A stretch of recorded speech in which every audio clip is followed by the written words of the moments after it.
everyone. This is the Easy Allies podcast. I'm your moderator, Kyle Bossman, and joining us this week, Michael Damiani. Jingle bells. Bradley Ellis. Ho, ho, ho. And Brandon Jones. Happy New Year. Oh, thank you. Thank you. Missing is Ian Hink on the switcher. To people who are merely listening to the podcast, just imagine that there isn't a camera switching to close-ups of us. Right. We don't have that this time. It is just the four of us. Kind of feels weird. Kind of eerie. It Feels like eerie. we're rehearsing the Easy Allies podcast. Yeah. This is a real episode. Ian's not here, but this is real. This is legit. I promise this is canon. Even more confusing is there's no Recruit Me this week. Yeah. What? There's no Recruit Me because there will be a Recruit Me special 2 weeks from now, the first week of January. The whole podcast is Recruit Me. If you hate Recruit Me, probably skip that episode. But that'll be really, hey, let me just tell you, it was really fun to shoot. It's a really fun podcast. It did not turn out the way I thought that was going to turn out. I'll say that. In a good way or a bad way? In a good way, yeah. Oh, no. okay. Well, it's just like Fiasconauts, Yeah. It was like, once we set everything up, I was like, okay, I have some strategies, and no. Had to wing the whole thing. Yep. So yeah, in fact, in the comments, let me know if you want to see more Recruit Me next year, or if you want me to try a new thing. I have a new idea for another segment, but I feel like Recruit Me's got some steam behind it still. I feel like it's got legs. Next week there will be no podcast. That's Christmas Eve, Christmas Day. So yeah, forgive us please. But then we'll be back the week after that with more Easy Allies podcast. But let's deal with this week's episode. Begin corrections music, please. If you ask me right now, I would know this, but I always mess this up. Xbox 360 launched in 2005. Nice.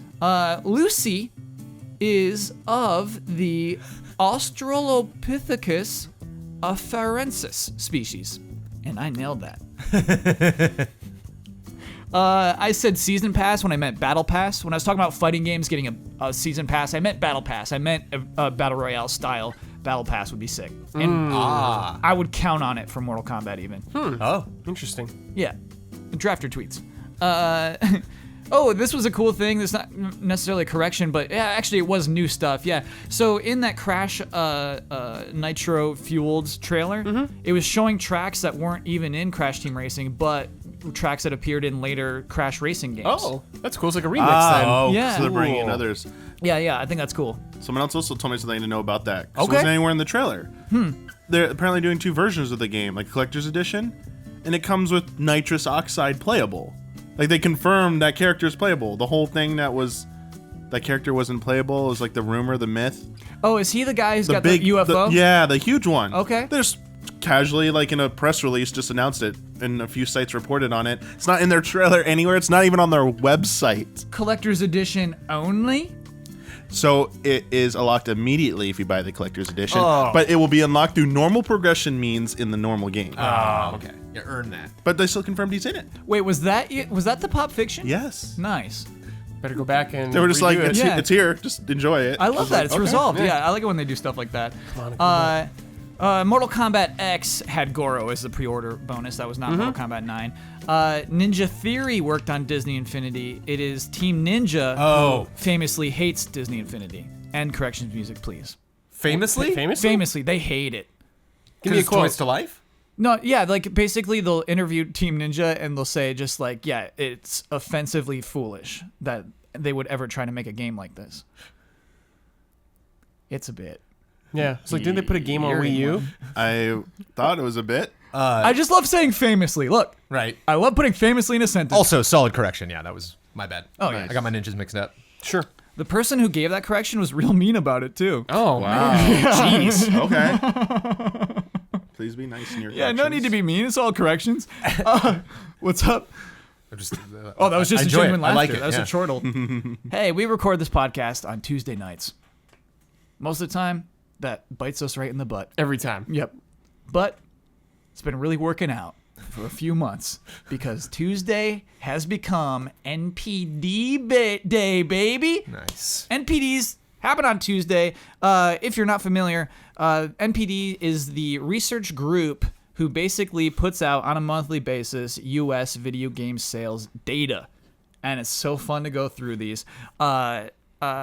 November was a crazy month for video games, for the year of video games. Very special month. What was the best-selling video game in the United States for the month of November? Red Dead? Yes. Yeah. Yes. Gotta be. Red Dead was number 1, whereas it was number 2 last month. What's number 2 this month? What's number Call 2 in Duty? November? Yes. So they just swapped Same spots. thing every year, baby. Yeah. So Call of Duty swapped spots with Red Dead Redemption 2, which is now number 1. And I think that's mostly because it came out so late in October. Yeah. Yeah. It's like 24th or something like that, or something like that. You would know. Jones would know. Well, I feel like it was 26th. 26. Was it 26? Yeah. Okay. Yeah. It was late Gotcha. October. Yeah. What's number 3? What was the third best-selling game in November? Was there a sports game recently? No, most of those come out by this point. Oh, okay. No new sports games. Good question, Kyle. A lot of big games came out in November. Big I don't think tentpole releases. I don't think it was Battlefield. It was Battlefield. It was It 3? was. Number It actually sold 3. well. Really? Yeah. Wow, cool. Yeah, it didn't do too bad, and probably the next one we talk about is kind of the same scenario. I feel like just off brand recognition, off momentum, you can sell some games even if people hate them. Yeah, Huber was like, oh, I'm surprised it made top 10. Yep. And I was like, oh, man, is it that bad? No, it's not that not that bad. Hey, that's not that bad. What's number 4?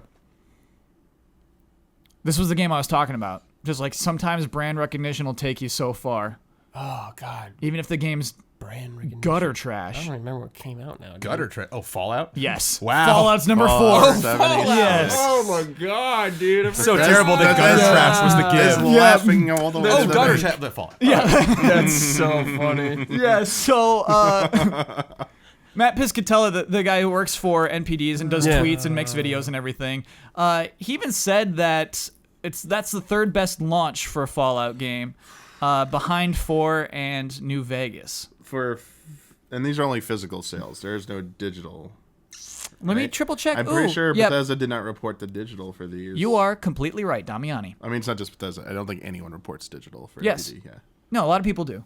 Most of these have digital data. Bethesda's Oh, one sorry, of the some studios. don't. Yeah, like Yeah. Thanks for correcting.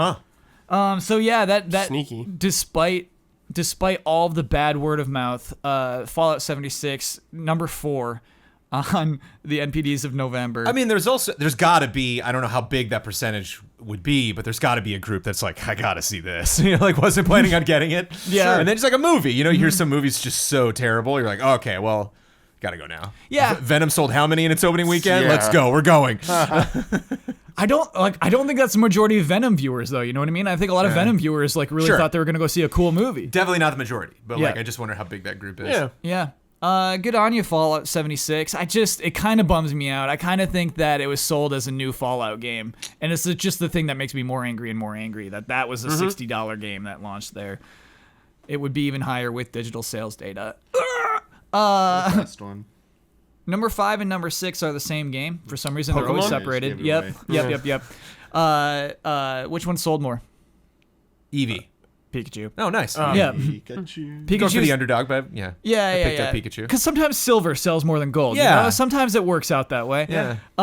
Yeah. Let's go Pikachu. Let's go Eevee. Number 5, number 6. That was apparently best launch for NPD wise for a Pokemon game since Pokemon Stadium in the year of 2000. But caveat.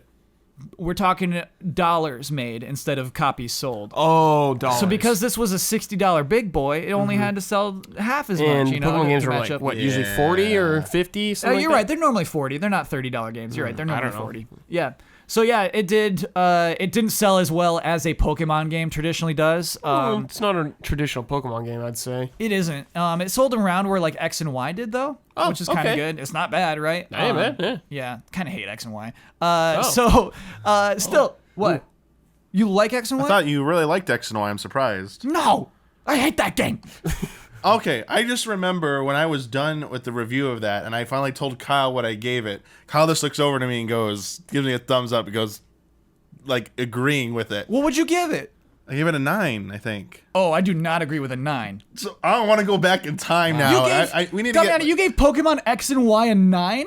Yeah, we gotta go back. I think. Would you like that story? We gotta go back in time and get this image of Kyle giving me You this moved? thumbs. You were up. moved by that little Kyle- Bebe story? Oh, it's nice of you doing this now. You gave me a thumbs up. Like I was like in my mind for like the last like 10 years or whatever. It's like Kyle Bosman been like, or 5 years. Like Kyle Bosman loved it, Pokemon X and Y. Well, in hold my on. head. He could have loved it at the time. Maybe his opinion changed. Yeah, That is okay. true. I do have a honeymoon period for every Pokemon game. Yeah. You also might not have known Kyle that well, and that could have been like great, like. A sarcastic thumbs Yeah. up? Oh, yeah, we didn't say two listeners. Damiani was giving a thumbs up. That was what I was responding to him with. Not the middle finger that you were probably presuming. I want to say, Huh. I thought you said like you said I agree, and I could say those exact words came out, but like that sentiment came out. I'm just shocked. This is blowing my mind right here. I mean, even in Easy Allies world, Pokemon Sun and Moon got nominated for Game of the Year the year it came out, and that makes me so mad. I didn't do it. I didn't vote for It it. makes me so mad that showed up in Game of the Year, like as if that was one of the I didn't year's play best those games. at all. Oh, Let's not go down that rabbit hole. I just get mad at myself, dude. All Anyway, Pokemon Let's Go, not a failure. Not a huge success. I honestly thought it would sell more than that.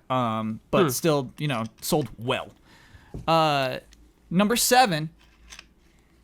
This is where we get to traditional stuff. This is not a new release. This is our first non-new release. Madden, Close. NBA, Yep, NBA. Madden right beneath that. So 7 is NBA. Madden's number 8. then FIFA. Well, yes, but at number 9 we have something breaking I it know. up. Another new release. Damiani Well, knows. let them guess first. Oh, Yeah. you know? He knows. don't know I'll where give you a it came hint. out. I'll give you a hint. So this game was at a disadvantage because it was only $40 US dollars. Only But $40. in positive news, it made more money in this month than all previous versions of this game series did in their first months combined. Ooh, good factoid, can't I Damiani. think That was about good. Except for a spin-off series, which was huge for it, which might give it away there. I can't think right now. Damiani, you got to position your microphone better because you're staring at them but ignoring that microphone. No, I'm Okay. speaking very Final loud. Fantasy something? No. No Final Fantasy. What happened? What? I can't remember what happened. Mascot. Mascot, purple. Spyro? Yes. Oh, nice. Yeah, Spyro. Dude, I didn't even remember these coming out, dude. Yeah, it's hard. No, It's hard. year needs to end, the dude. month I'm just done. evaporates. But I'm that's why I'm so done. bad at NPDs. Yeah. It's like, what happened? I know last because month? it's a month and a few. It's like a month and a half Yeah. ago. Yeah.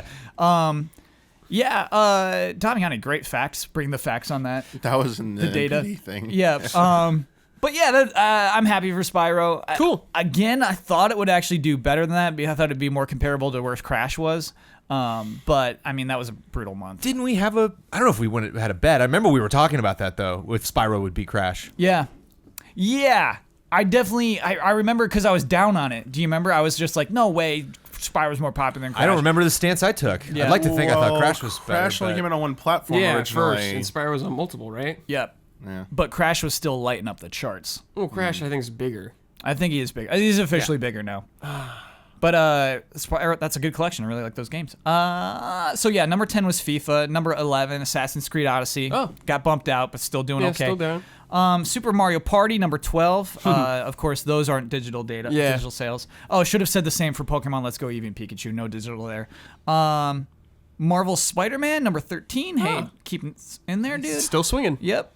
Mario Oh. Kart 8, number 14. Of course. I know. What? Something came back this month. Thanks to a bundle. Okay. Crash? I mean, Crash is on there, I think, in the top 20, right? It is not. Crash And that's Bandicoot is not in that's the top top 20. PS4. No, but it's another. It is a Sony game.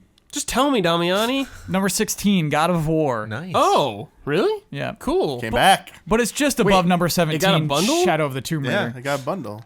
What? They got discounted bundle or whatever for Black Friday, along with Spider-Man. Oh. Yeah, not much else to dig in there. Just Dance 2019, number 18. Grand Theft Auto 5 is in danger of slipping out of the top 20. It's about to happen. Yeah, number 19. It's on the cusp. Oh, no. They've only Oh, got two totally games in the is. top 20. In January, it totally is going to get knocked out. Yeah, when's GTA 5? got Resident Evil Kingdom Hearts 3. 2013? Yep. Yeah. Yeah. It's going bye-bye in January. But I mean, Mark like, it down. I wonder. Kingdom Hearts is at the end of January.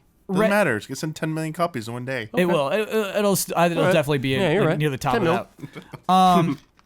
I wonder how long Red Dead's gonna hang on. Depends on the Yeah. online. Yeah. Yeah, me too.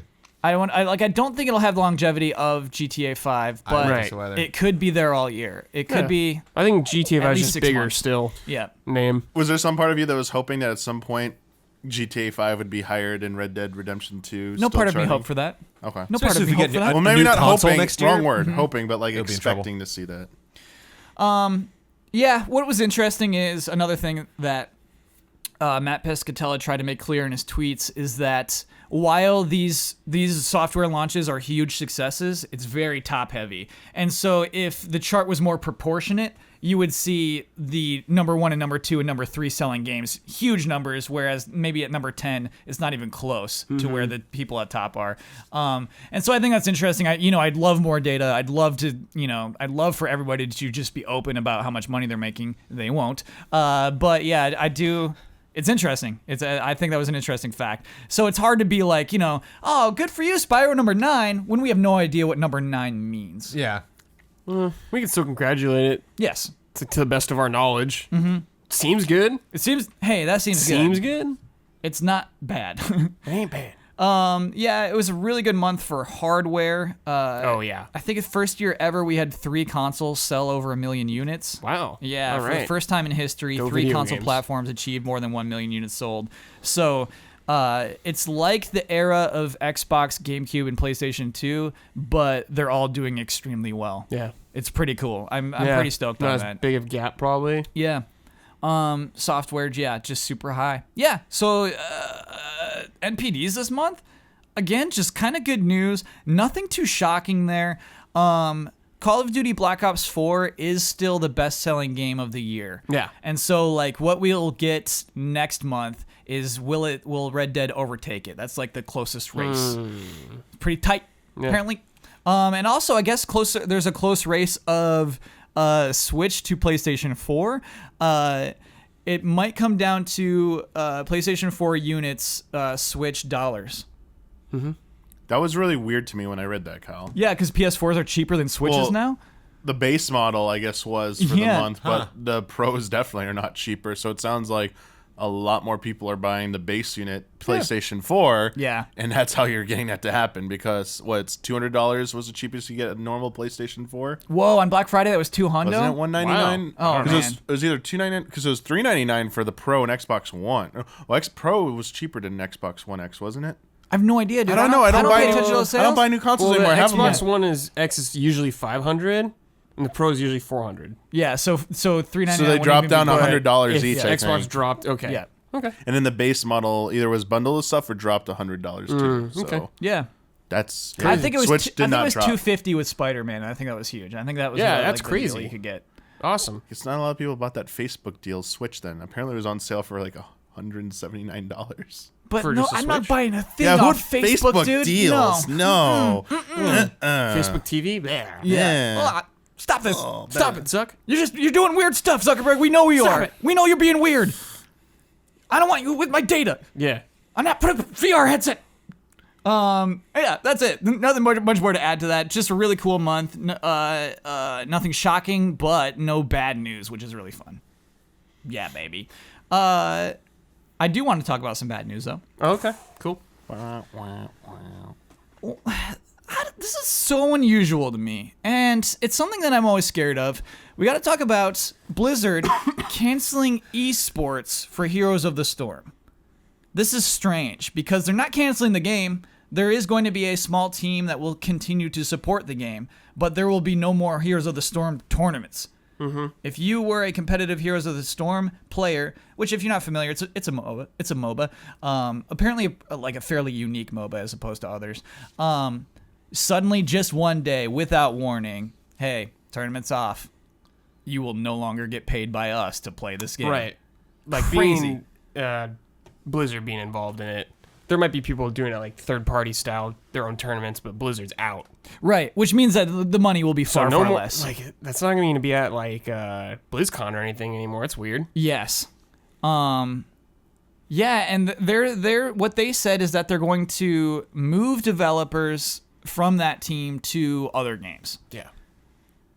And that kind of matches along with what we've been hearing about Blizzard just trying to make more games. Yeah, their CFO or something like that from Activision. Yeah. He's like their new one, so that's like the plan. Yeah. Ship more games. Ship more games. Probably like supporting games not as long anymore too. Which is the opposite of what Blizzard's about. Correct. Your nightmare Much different scenarios model coming Yeah. than true. it used to be. Yeah. What's So- the overused Batman quote? Or is it Batman? You either die being the hero. or Yes, live long. that's Is that what Christian it is? Bale Yeah. saying, Yeah. or Alan Eckhart, or Aaron Eckhart, sorry. It's them now. Yeah, that's where we are right now. A lot of bad PR lately for them, man.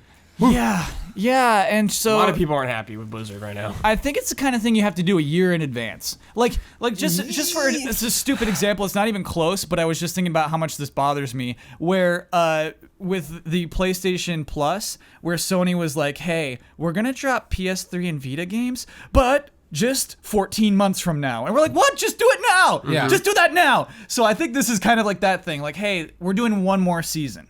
You got to do it that way, right? Like, Yeah, you should should give them pull it a off heads immediately. up. Well, because then Yeah. there's actually an event like to build up to, and that's what I always like cracks me up that like when Infinity got canceled and they had like figures that were like ready to go. I'm like, you will make so much money on those things. Like people were like collectors were like, it's all ending. I gotta buy this stuff now, and just like, oh, just stop everything. It's like, why don't you celebrate it? Like, why don't Yeah. you go out with a bang? You know, like, why don't you build that into the project that, Yes. like, whenever we pull the trigger, whether it's now or years from now, we have this out. You know what makes me nervous whenever Blizzard does stuff like this? We're just going to wake up one day and they're like, yeah, WoW's over. It's like, oh, what? Yeah. You're not, Yeah, is dude. it- are you going to shut down the server? Like, no, the server's already shut down. Like, we're shutting them down at the end of the month because you pay, for the month. And so that's it. We're done. I'm Yeah. just like, oh, God. Like, after everything they've done with that game, I'm like pretty positive that's how that game is going to end. There's not going to be some awesome, because a lot of MMOs have just had this awesome event. Even 14, which went away and came back, had a going away Huge, party. like, you know, Yeah, like a big, Yeah. they, like dropped a big planet on that game. And I guess esports is this whole other thing. I know it's expensive, actually, Oh, for publishers yeah. to do this. League of Legends, Riot spends so much money supporting those tournaments. Valve does with Dota 2. I know that's expensive, and it was probably a lot for Blizzard to support the game. Yeah. Oh, man. I just don't think that game is successful enough for them. Yeah. So they're just like, whatever, we're Yeah, done. wasn't it? And it's like the third most successful MOBA behind Dota 2 and League of Legends. But it's like Yes. miles Yeah, but behind that's those like- two. Okay. Miles. Yeah. Got it. Like it's Dota and League, and that's kind of like it. the Sure. NPD top heavy, Yeah. and then Yeah, number yeah. 3 is so behind. I Yeah. think. Yeah, but didn't they, the game just had, its first original character? I remember that coming out of BlizzCon. Yeah, that It's just came out, yeah. Yeah, it's... They were just too late to the party on that game, man. They messed up letting Dota go to Valve, and they probably kicked themselves in the pants thinking about it. They're like, Yeah. we gotta make one too. And it's too little, too late, man. Do we think that they will release within the next year, or maybe 2 years, another esports game? They're doing Warcraft Reforged. There might be a small esports scene on that. Yeah. It's up to them. I don't know how big they'll try to make it, but they could. Yeah, I also think that this is just another lesson that not every game can be supported with an esports scene in an official capacity. Yeah. No matter how much money you throw behind it. Yes. This had a lot of special reasons. One, it's already crowded. As you said, it was way behind the other two biggest competitors. And yeah, it doesn't matter if you're Blizzard or whatever. Like, they're one of the biggest names out there. It doesn't matter how much money they have behind them. With Activision, you can't make something a thing if it doesn't pick up and the community adopts it. And I think this honestly is the right call. I feel like all I heard about was Dota and League of Legends for the last few years, and I'm like, isn't there that Blizzard one too? Here's the Storm. Does anyone still play that? Yeah, but here's the Do thing, people talk Damiani, about this? people did still play it. Yeah, but- it was a career for many people. But I think it's just there's enough to support it. You have to go to where the scene is, and with MOBAs, it is right now. It's Dota 2, League of Legends for the esports scene. Yeah. and I don't know how many. I don't know how many games Blizzard could support in general with a giant esports scene as well. I mean, Riot's doing one and doing a really, I'd argue, a pretty good job of that. With all the money they throw behind it. You don't have to argue that. They're doing a good job with it. I don't Yes. watch a lot of it, so I can't tell if the actual production mean. of Got what you it, mean, besides yeah. the values, are good. Yeah. Same thing with Dota. They do their own Yeah. thing too, and I'm sure Blizzard, ponies up the money, but they've got Overwatch, they got seems Hearthstone. much It's they have WoW, but that's doesn't have a huge esports scene StarCraft either. is still kind of there, but StarCraft at one point was yeah. huge. Yeah. So can you really support that many multiple games and really expect them to be like the cream of the crop in like the esports scene for that long? No, but like I said, you have a plan. Yeah, You know, they like, should have. Don't be Yeah. surprised when that messaging happens. good. Yeah, they and that's should've. what's weird is just like why this week? Yeah. You know, like why not have this right on the heels of an event? Why not have a big Heroes event and then right when that event's over, be like, okay, you know, like we projected we were going to get a certain amount for that last tournament. We didn't. Looking ahead at what our plans are for the next game, we don't want to do that. It's like, no, let's wait 4 or 5 months while these guys are all training for the next one, and then no, that next one's not happening. It's like, It's all about the money, dude. it seems, it really, like you were saying, like, oh, these people are moving on to other developers. Like, that's the call. Like, I think they were just like, we're out of people. It's like, well, I know where we can get others, and we've been thinking about axing the games. It might be time to do it. Yeah. Yeah, it's just nuts. I think, yes, the way that the cutoff was probably the craziest part of the story. Yeah. And like you said, Kyle, you're just like, you know, these things can't be cheap. It's like, then have a plan. Yeah. Then don't, you know. Yeah. It's weird to me whenever these companies that are just huge and just like show off how much money they have with the productions and the lights, and then they're like, oh, well, you know, it costs a lot. Yeah. What? Make up your mind. What are you? You know, are you a developer that's trying to figure out your development, or are you this huge, you know, I think AAA mega company? I'm suspicious of this. Not a fact. I think they lose a lot of money in doing live events for a while. I think Riot was losing money on, you know, renting out Staples Stadium. You know what I mean? Blizzard has their own arena too, I think. Yeah, I think for a long time they lost money, to make it seem more popular, to make it seem bigger. And I can't look at their books, but I think it's probably pretty crazy. And I wonder if there's gonna be not like a fallout. Like I wouldn't bail on it, but like you were saying, Damiani, if there are people, you know, really invested in Hearthstone and Overwatch, are those people sweating? Are they like, well, great. What if, you know, when are you going to drop the shoe on this game? You know, and I'm going to have to, you know, how much job security do I have working on this? Yeah. Is this a whole company-wide problem, or is this just this game? And it seems like the game because it is Heroes in relation to their other stuff. Brad opened it up with probably the biggest issue is that Blizzard is not on a good streak right now. Right. A lot of bad press lately. A lot of bad press lately. Somebody needs to talk to us. You know, somebody just needs to talk to us about what's going on right now. They need a Blizzard Direct. Yeah, Damiani, I know that's a joke, but like, yes, right. If we could get somebody who's making decisions at Blizzard to make a video where that person stares at us into the camera lens, that would help. That's kind of like what their BlizzCon press conferences, though. Like, it's them talking to us. Yeah, but it changed, dude. Exactly. I know. changed. Well, Yeah. Blizzard is not the same Blizzard it used to be. Yeah. I mean, yeah, is this the harsh reality that everyone feared when that acquisition was announced? That it was good for a while with Activision backing and they them. said, no, we're totally separate. We're totally separate. We promise. Is this Yes. what the inevitable?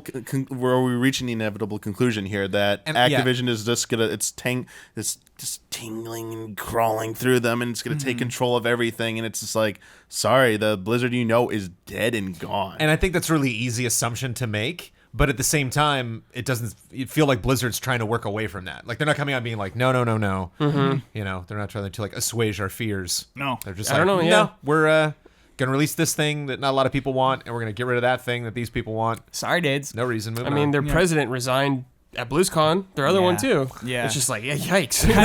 It connects, right? It kind of like Yeah. makes more sense now. Yeah, it's a bummer. Next story I want to talk about is pretty interesting. I haven't seen a thing like this in video games. It's kind of a unique story. Kingdom Hearts 3, everyone, has leaked. Watch out. Stay off Twitter. Don't do it. Delete your Do Twitter not accounts. leak. Don't leak it. Don't leak it. Stay off the internet. Just find yourself a little cave to live in until the game comes out. for about 5 weeks. Yep, Just for hang about on. 5 weeks. I can't believe it leaked that early. Here's the weird thing.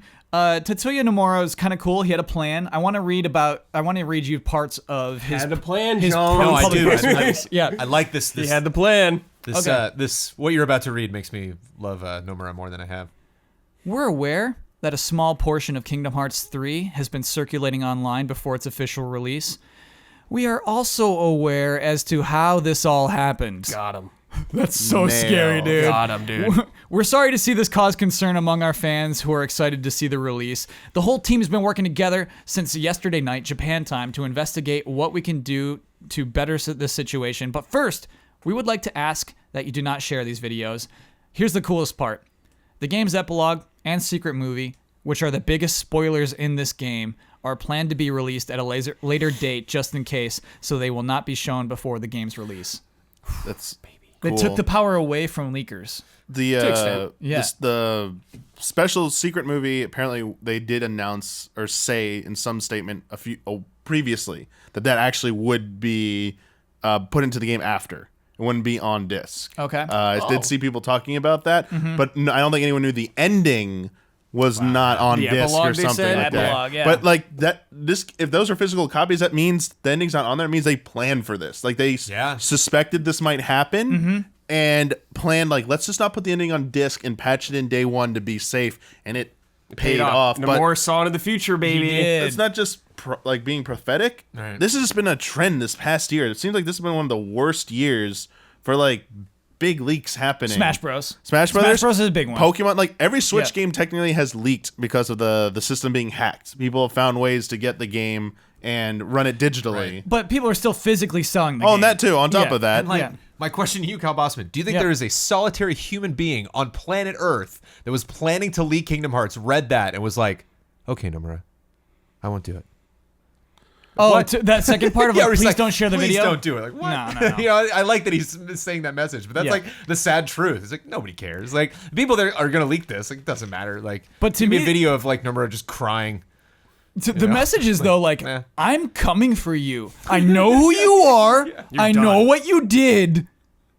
Yeah. I'm coming for It was you. taken. And if Yeah. it gets He's Disney on the involved, phone. dude, Yeah. yikes. Yeah. Done, dude. I love that. You're right. It was prepped, but Damiani, part of the coolness is also part of like why it's a bummer. If you buy that physical disc and do not have internet connection, if you don't update it, you will never see that epilogue. Yep. YouTube. It'll probably only be for first initial print run. They probably have like a second wave of shipment coming Yes. in. Oh, yeah, you're right. That's like time. They probably. I mean, it could be just like a month after. Yep. That will come in with the ending already on the disc. That's a fine solution, actually. I like but that. it's got to cost some money. Or I mean, To ship a different disc. it just to do that. I It's have a to game you can. imagine. It's something you could afford to do if you're Kingdom Hearts, where you know you're going to sell out at your first round. If you're like a less popular game that you're not really sure how many to ship, that's Yeah. kind of unrealistic. Man, maybe not money. Just Yeah. just extra like maybe stress or just like planning that you just have to take into account now. And I wonder like how many big developers of like story intensive games are going to look at this and be, hey, we should do. This is going to become a trend now where endings are just not on games anymore until day one. A day one patch for endings to prevent this kind of thing. I think they will be, and I think they will be for games where it doesn't actually matter, but they're so prideful. You know what I mean? Like, Yeah. like the next Call of Duty game. It's like, oh, nobody can see the last scene of our game. It's like, no, it's fine. Yeah, it's okay. Don't worry. it's- You can't say you placed first in Battle Royale until Yeah. you got the day one patch.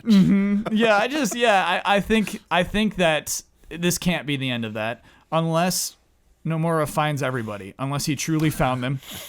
And he finds them all down, snuffs them out, and this is the end of it. Would they become heartless or nobodies? They just cease to exist. Yeah, I don't know. You just bonk them and they disappear, become experience points. With Okay. green balls, right? I don't know. Yeah. Health balls, yeah. Yep. Naming bubbles. Do you all hear that? Sounds like it's podcast halftime. The following are the official sponsors of Easy Allies for the month of December. iKeyless. iKeyless.com is proud to sponsor Easy Allies. If you need a replacement car key or remote, use offer code EZA at checkout for free shipping and 30% off of your order. Sweet Justice, a sound design company from the southern shores of the UK. They've worked on some of the biggest AAA titles, the most refreshing indie titles, and collaborated with the best development teams in the world. Mango. EZA Weekly Clips.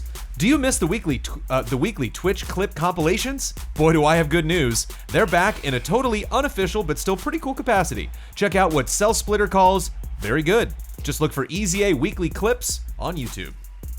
Elfanis. Hogue Law, business law firm. Whether you're starting a business at level 1, stuck fighting the dreaded fundraising boss, or finally cashing out with a well-earned high score, you need a good business lawyer at your side. And now, that Good Business Lawyers YouTube channel has spawned a new series. Like Help Us Out Hogue, Virtual Legality is all about Hogue discussing the news of the day in the law and business of video games. Kyle Bossman calls it well-researched and comprehensive, much unlike the Easy Allies podcast. Check out Virtual Legality at youtube.com/HOEG Law. Connor's Cure. Connor's Cure was created in honor of 8-year-old WWE fan Connor McCallick, who battled medulloblastoma, a rare tumor that affects the brain and spinal cord. Connor's Cure is a foundation to support pediatric brain and spinal cord cancer research. Connor's Cure has helped raise nearly $2.5 million and assisted more than 400 families around the world. The link to donate is in the description. And our mega sponsor, Jigar Bov Productions. Are you looking for a Minecraft ad? Not this time. This is my last copy for a while. That means there's a hot new mega sponsor slot available right now on patreon.com/easyallies. If you get in quick, you can make Brandon and Ben say all the things you wished you could to a huge audience. Things like, hi, my name's Brandon and I don't like Red Dead Redemption. Or, hey Kyle, you don't know me. Or, what's the difference between a duck? Or, Merry Christmas, allies. I can't wait to see what you guys come up with in the new studio in 2019. Ooh. All of these links are available in the description. Thank you to our sponsors. Thank you, sponsors. And worth noting, Connor's Cure and Easy A Weekly Clips are not official sponsors of Easy Allies. Someone else sponsored them and then wanted to give their message out to the world. Also, I think legally we should not officially endorse Easy A clips because basically, like, that sets a precedent for anyone to use any of our clips and we're, like, okay with it. So, like, not officially endorsed. Right. I have yet to turn down copy from a sponsor. Yeah. Don't attempt to be that person. Yeah. Because all right. Don't totally just Thank you for the money. We can't. That's over the line, Smokey. Yeah, worth mentioning, we still have, beyond our silly bonus episode of Recruit Me, we still have 4 episodes in December. We got a lot of Tuesdays in December. Sorry, Right. January, excuse me. Right. What? January's a big old chunky month. Yeah. Chunky month. Yep. So yeah, worth checking that out. Check us out on patreon.com/easyallies. This is the last podcast of 2018. What? Yeah. A lot of podcasts will do a year in review. Why don't we just go chronologically? Let's just talk about everything. It's not that kind of podcast. I don't frankly don't have time right now. January. This is the kind of podcast where we play Rank the Significance 2018. Oh my god. Get it out of your system. Jeez, dude. Enjoy it. Vince McMahon. Feel yourself. So, I have 5, I think, big headlines, big stories that I think define this year. Maybe we can put in some more if you think there were bigger deals, but I definitely want to rank their significance. I want to talk about what 2018 was in the world of video games. So, I want to start with Microsoft's 7 new studios. That was a big deal for Microsoft this year, who last year and this year suffered, this year more than ever because of what Sony was putting up, has suffered with first-party games. And so they're just actively, we're like, all right, fine, we'll work on it. We'll do this. We're going to put in a genuine effort to create more first-party games that are of high quality. Undead Labs, Playground Games, Compulsion Games, Ninja Theory, who hates Infinity.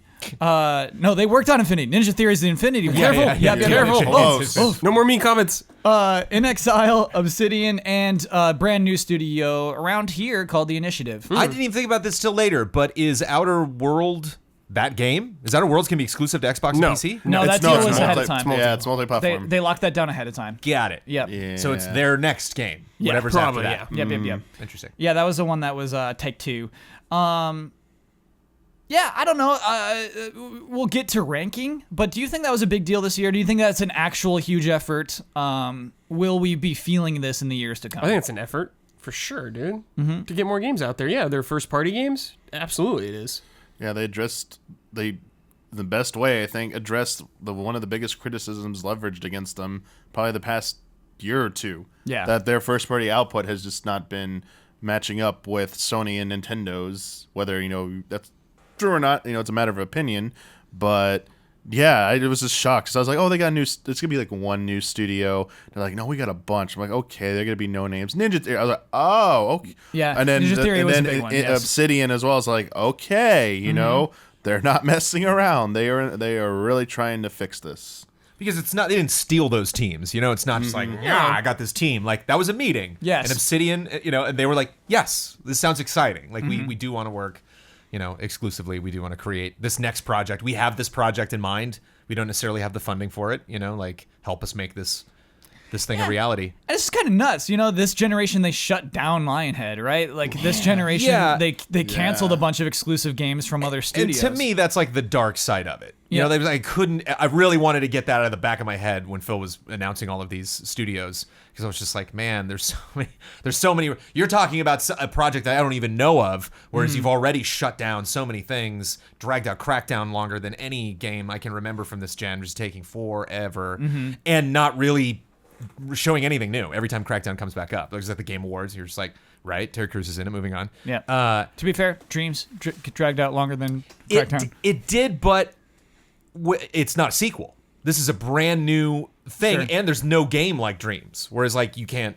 There's plenty of games like Crackdown, Crackdown 1 and Crackdown 2. You know what I mean? It's like oh, we're Crackdown 3, and that'll be the one this gen. And then this, for no reason, this game takes so long. Whereas you look at something like Dreams, and it's not like, what are they doing? It's like, this is an incredibly ambitious game, And whenever I met with the Dreams team, or I think when they showed it off, it wasn't like, please be excited. It was just like, no, we'll let you know. Like, I think Media Molecule's really comfortable. That is a different tone. That's a completely different tone. Yeah. Dreams never had a release date, whereas Crackdown None of us has demoed had Crackdown. Yeah. Have any of us played that game?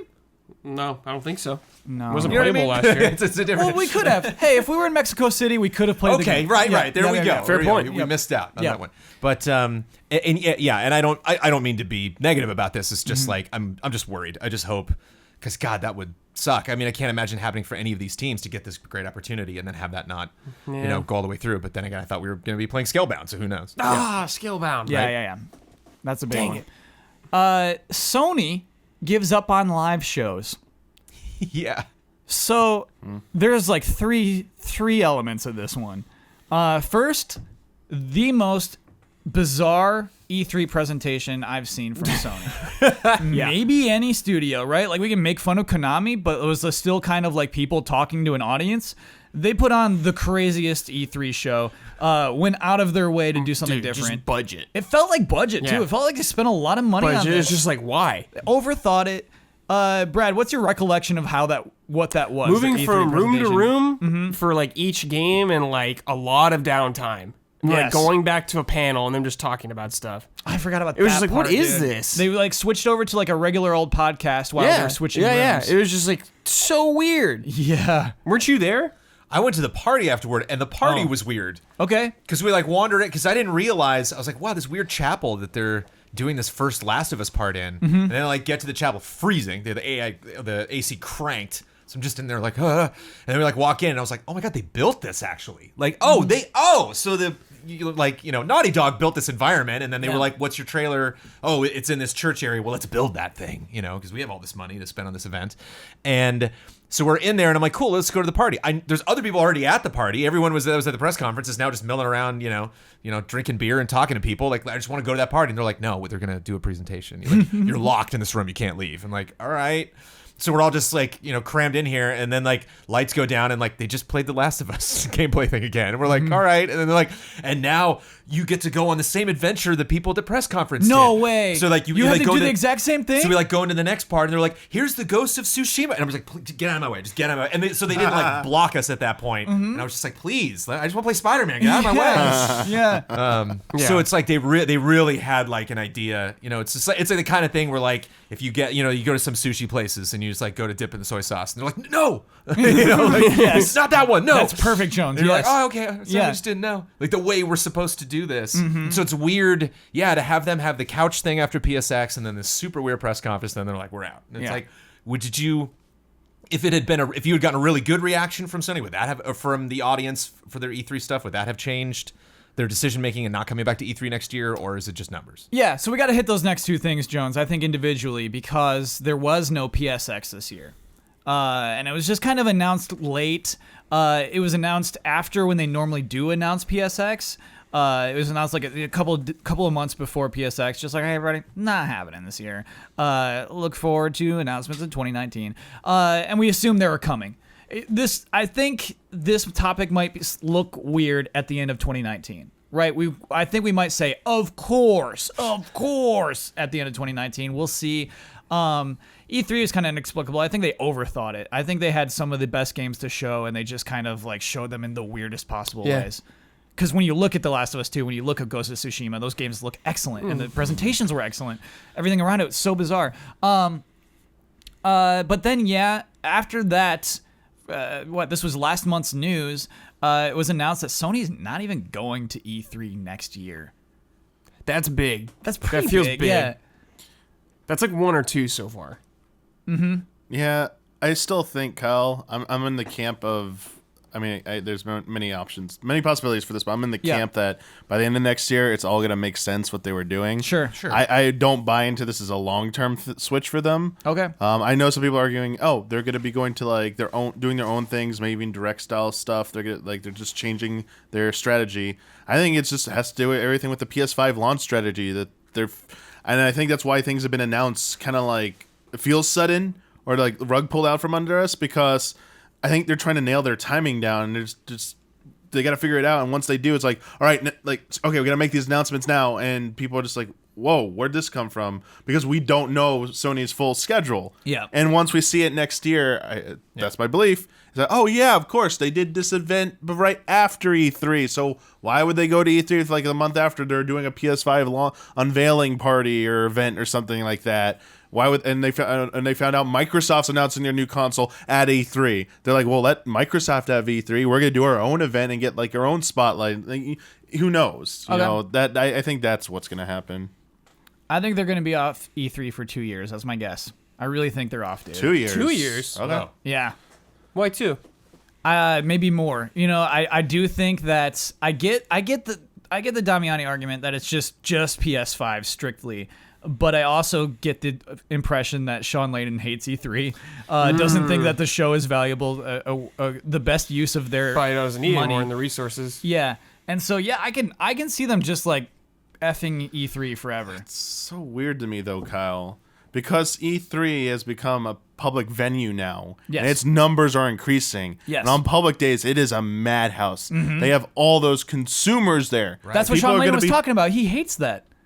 I feel like every company loves that. You have a ton of consumers there tweeting, talking about. It's not the journalists, it's not like the professionals. It's the consumers and stuff, and they're like saying cool things about their products, pre-ordering their products, buying merchandise at these booths. Becoming the madhouse show that it is. I think they love it. It's like this is what we want. Can we kick the journalist out and just have consumers here the whole time? I bet they'd love it that way. But that's like what PSX is. I feel like they would rather have PSX where all the attention is solely on them. Instead of sharing the I think spotlight. they are just riding so high right now, and they just don't want to do anything where they're not making the rules. Sure. It's like we don't want to have any event where they've never done Comic-Con. They're just like, we're going to have our own thing, and everyone else can go and have fun stuff at these events. I'm surprised Layden was at the Game Awards. Why? That was crazy. What? Just no PSX, not going to E3. Oh, but I'll go to the Game Awards. Just like, dude, what? Jones, I thought for sure Sony would have a big announcement. Like what would have been at PSX would have been at the Game Awards. Nothing. Right. Yeah. I wonder, because the Game Awards had phenomenal viewership, more than double from last year. I wonder if no PSX had something to do with that. People were so hungry, Yeah, maybe. Sure. Yeah. I got to wrap up this year on some exclusive announcements. I do agree, like, having your own event is a good thing, and all three of the companies do already do that, but you kind of have to have more than one event a year. You have games coming out, like, a lot of them like to show games that are coming out immediately. They don't play the long game as much anymore, especially like Nintendo. I think Sony and Microsoft also love to do that. I feel like it'll be at least a handful of conventions a year. E3 is one of the biggest ones. It's in the middle of the year. Sure. I don't understand why you would like long-term skip that unless everyone was pulling out. And it just seems like the numbers are going up for that show. And everything I've ever seen about conventions and stuff from people who go there and exhibit is when more consumers go to them, the happier everyone is. And it doesn't matter if us as journalists are getting angry about it making harder to do our jobs there. It just seems like it's becoming a bigger and bigger thing, and it shows no signs of slowing down. I think the conference part of it's a different thing. The support shows signs of slowing down. Last year, Microsoft said, "Hey, we're not going to be on the show floor." Like that was a thing, Damiani. It EA bailed 2 years ago. Like, Yeah, it's as it definitely does a trend. become but bigger. they want to be there I think that's more to do with their disagreement, some issue between them and the ESA, like Yeah. fees, like I don't think they like the venue. Yes. Like if they had the venue, that's all argument about like the venue, but E3, the nature of it. If Microsoft, Sony could all have their perfect venue and stuff and everything, I think they'd all be super happy about it. Sure. I think they're just unhappy at the LA Convention Center. Microsoft's like, screw this tiny booth that like we have in this West Hall or whatever, or South Hall that we can't like get any bigger space for. We're just gonna we have our own theater here. Let's just do it right next door. Like It isn't and the people don't nicest even convention and center. people don't even need badges to get in. I mean, I forget if they did or not, but They like needed badges. but I mean- not E3 badges though. yeah, you don't need E3 badges. Like we can. That's again easier for consumers to come to that. You don't even have to pay. Just pay for parking and show up. They do that at Comic-Con and stuff like that. They just Yeah. want to circumvent the annoying like red tape that it's like associated with the ESA and E3. Yeah, I don't know, man. I feel like there's like the merch seeping into E3 is the future of E3.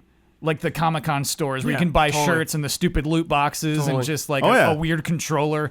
It's so weird for me to see that, and that's what I see growing more than anything next year. Oh, so you mean like actual like people exhibiting like selling stuff, not the Yeah. companies, but like the T-shirt shops gonna Yes. show Yeah, up there. there's already Yeah. a ton this year. Yeah, There there's- were a ton this year. Yeah. I don't know. That's kind of what Comic-Con is to me. Anyway, let's do another one. Fortnite became a big deal this year, 2018. Battle Royale became a big deal. Was it this year? Yeah. Feels like it's Yeah. been more than a year. No, it's hard to like pin a year on Fortnite. Yeah, Yeah. but it's Yeah, definitely this right. year. Like they launched Battle Royale, I think, before this year. oh boy, you didn't do the homework on that. I couldn't tell No, you. this is where we need Ian. But anyway, what I do not have a doubt about is its rise in this year. Oh, yeah. Because at this time last year, PUBG was the most popular thing. People are just bringing up PUBG for Game of the Year. Oh, PUBG's got it. It's so innovative. It's just the best. This game, people will be playing this for 5 years. Hey, still a ton of people Yeah. playing PUBG. Excuse me. Yeah, new but, map. Yeah. But released. Fortnite blew up this year. It superseded the thing that it was cribbing, I'll say, and just became a phenomenon. It's a pop culture phenomenon. Yeah, excuse me for using the word phenomenon, which I think is an extreme word, but I think like applies here. Yeah, I of think course. Fortnite became a phenomenon in 2018. It's a pretty big deal when you watched YouTube Rewind and they have a ton of like Fortnite dominated that video. Don't even talk about that video. Dude. Kyle, I've been out in public Yeah. just walking around and there's kids doing dances from Yeah. Fortnite. Yeah. I'm just like, what's going on? Yeah, Yeah, like high school football players were doing like the Fortnite dances. The NFL, NFL professionals were players. doing it. Yeah. But I'm saying how pervasive it is. It's Yes. like everywhere. yeah. It's cool. It Massive. came back to me outside of gaming, and that's when it's like, oh, whoa, Yeah. like when Joe Q, random friend, just brings up a game, and I'm like, whoa, how did you hear about that? And like every now and then, Smash Brothers, I'm sure it'll come up, and people see commercials, but like, yeah, this was something where it was everywhere. Yeah, it's funny. Even talk about the NFL players. It's like a lot of people say like, "What? No, those dances exist outside of Fortnite." Most of the time, it's true. I get that. But like one time, you'll just see a player like crawling around, and the other player comes up and revives him. Like that's clear. That's Fortnite. They're doing Yeah, Fortnite yeah. right now. And so like, I don't think you can make that argument every single time. I think that Yo, it permeated. who It- is the player? One of the players is like playing major professional sport and streaming Fortnite at nights. really? Yeah, it was just like on ESPN. Cool. I mean, like that's like people like there are players I getting in remember- trouble for playing Fortnite in Yeah. professional sports. Like there was an NHL team that had What? to take it off. Juju Smith-Schuster showed up on a Ninja stream, the same one with Drake. Yeah. It's just like, hey, my friend Juju is here. Juju Smith-Schuster's just like an incredible wide receiver. Just like things like that. It is crazy, the idea that somebody could compete on this world level but Right. still enjoy the silly game that everybody else loves. I think Fortnite did something even bigger than that. I think there's like one thing that to me, because Fortnite's popular and people really like that mode, and that mode is popular and they're doing it really well, but the idea of how it took me a while to like understand what was going on. It was really Huber, because like I was playing that game before anybody really. But you were playing Save It was the not World. very exciting. Yeah, I was Yeah. playing the co-op Yeah. version, and Huber really got into Battle Royale. And so Huber was kind of feeding me a lot of information of like I didn't understand how Battle Pass worked and all that stuff. And the idea that they could create something in the world live, that this is happening. So this is not like an expansion that we're releasing. Something is happening in front of your eyeballs and you have no idea what it is. You don't know what it's going to turn into. Yeah. You don't know what then is going to happen afterward. And that I think is really fascinating, that like something has happened. So it's like, there's no press release. You missed it. It's like, did you Yes. hear that thing? And like, oh, cool. There's a launch tomorrow. Like it was last night. It just happened, Snowboards. Yeah. Yeah. But like, the other thing to me that's so funny about it is it's not like, oh, you know, like, oh, did like a UFO land, or oh, it was just, it's like the purple cube is in the lake, and you're like, the hell are you talking about? You know, it's like they can create things to happen in Fortnite that makes it just, I don't understand. Like everybody I have no touched idea a what's butterfly happening. at the same time. You know, so it's just like they can just make something that's nonsense, and these, you know, like a lot of times, you know, journalists like us, we have to chase the information around, but now you have like the LA Times, and they're like, what happened? You know, like we gotta drag that guy out from the gaming closet to explain all of this to us. Yeah. Because now he's writing headlines. It was just funny. It just got to a point where Kotaku would have a headline, and I'm like, you know, I play Fortnite. I don't even know what that means. It's just funny that they're like, people are checking cop cars. Like you're just begging for any kind of information from Epic. And again, it's not some like who's the latest the new zombies mode just got announced for Black Ops. That Kiefer Sutherland's like the main guy in it. They got like a fun cast. I didn't hear about this. Yeah, I saw a photo. I can't remember what it's called. It's like the next zombies map. Sure. Charles Dance from Game of Thrones. And,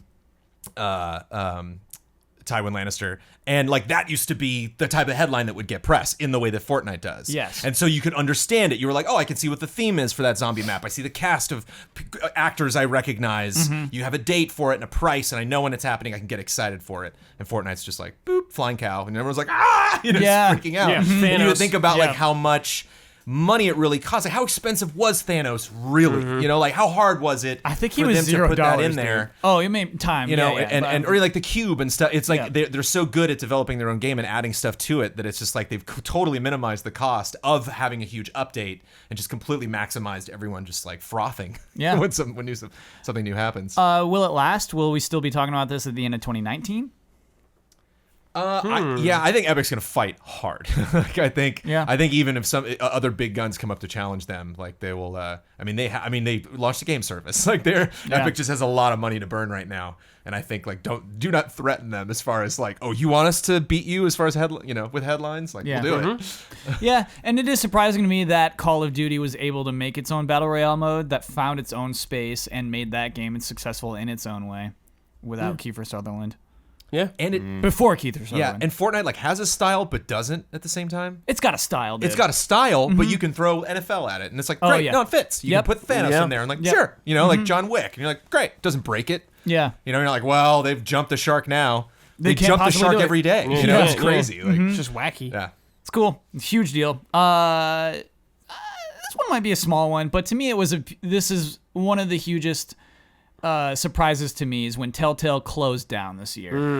Because Telltale games to me were so unique and I presumed successful. And so to see that whole studio and their whole brand of video games cease suddenly was kind of shocking to me this year.